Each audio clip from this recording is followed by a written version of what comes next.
Start. Wages can be defined as reward paid to the services of labor. Wages vary from activity to activity and from place to place. Wage rates of workers in various sectors of the economy differ according to the nature of activity, skill of labor, productivity of labor, place of work. A wage policy which aims at increasing level of real earning has great significance in recent years. Wage policy can be regarded as economically sound only if it encourages increase of the national income and secures to the wage earner a legitimate share of the increased income. The after effects of the Second World War brought the government under great pressure to deal with the problem of wages and earnings of factory workers in India. However, the Bombay Textile Labour Enquiry Committee, which was appointed at that time, and even the Wage Committee, which laid emphasis on minimum wage, fair wage, and living wage, could not contribute substantially to the guiding principles for a national wage policy.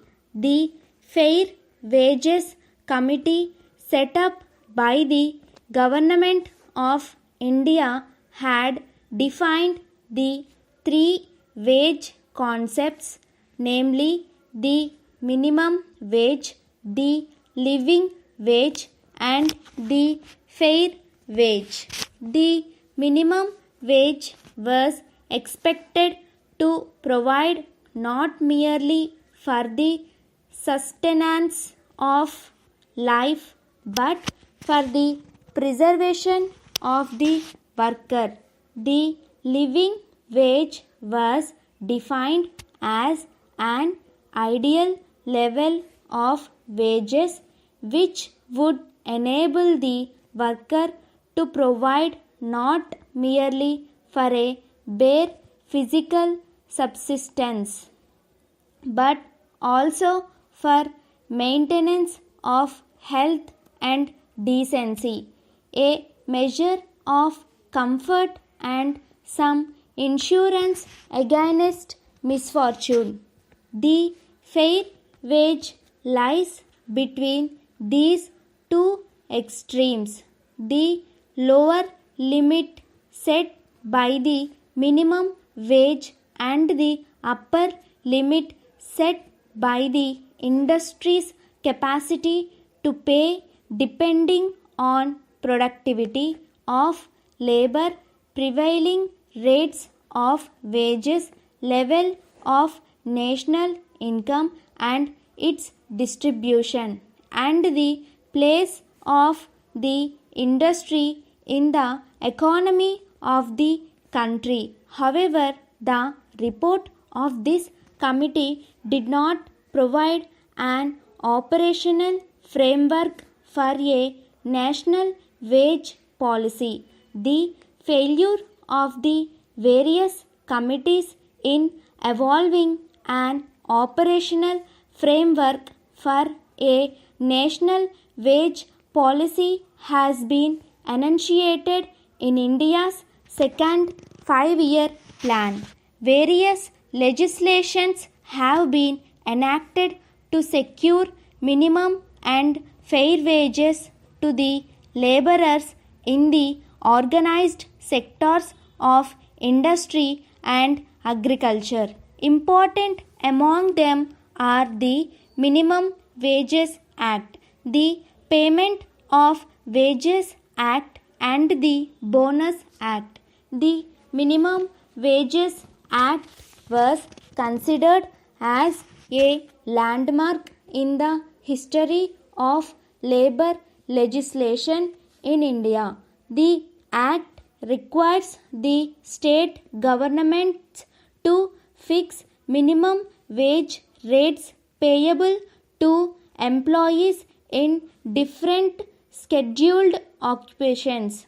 Even though the minimum wage has been recommended as the need-based minimum wage, in actual practice, the main factors considered by the wage fixing authorities both at the center and at the states have been prevailing rates of wages, rise in prices and minimum rates of wages fixed for similar scheduled employments in the same state.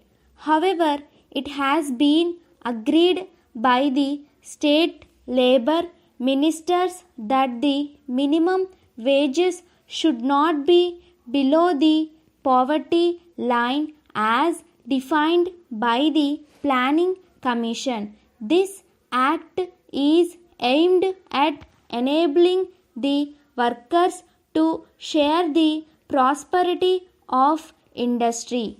As per the recommendations of the Fair Wages Committee, wage boards have been set up in some industries. Apart from considering fair wages, the board takes into account the needs of industry in developing economy. Dear sir, in reply to your favor of the 16th instant, we regret that we cannot undertake the responsibility of adopting your suggestions with regard to the machine.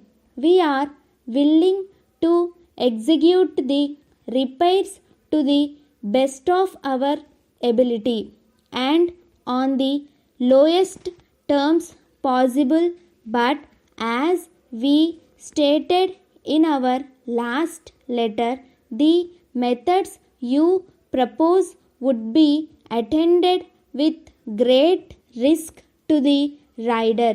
If you decide to leave the matter to us, you might inform us by return of post, and we will put the work in hand at once so as to be able to dispatch the machine by goods train on Saturday. We need hardly say that we pay the best price for all the materials we use, and we guarantee them to be of the best quality obtainable.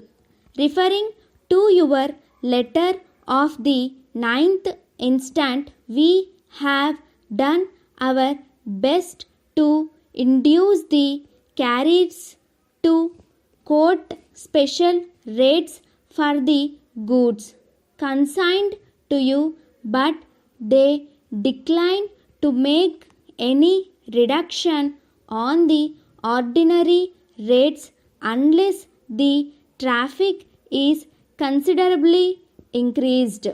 With reference to our statement of account for last quarter, we beg to call attention to the fact that the balance due has not yet been received, and we will thank you for a check or postal order for the amount at your earliest convenience.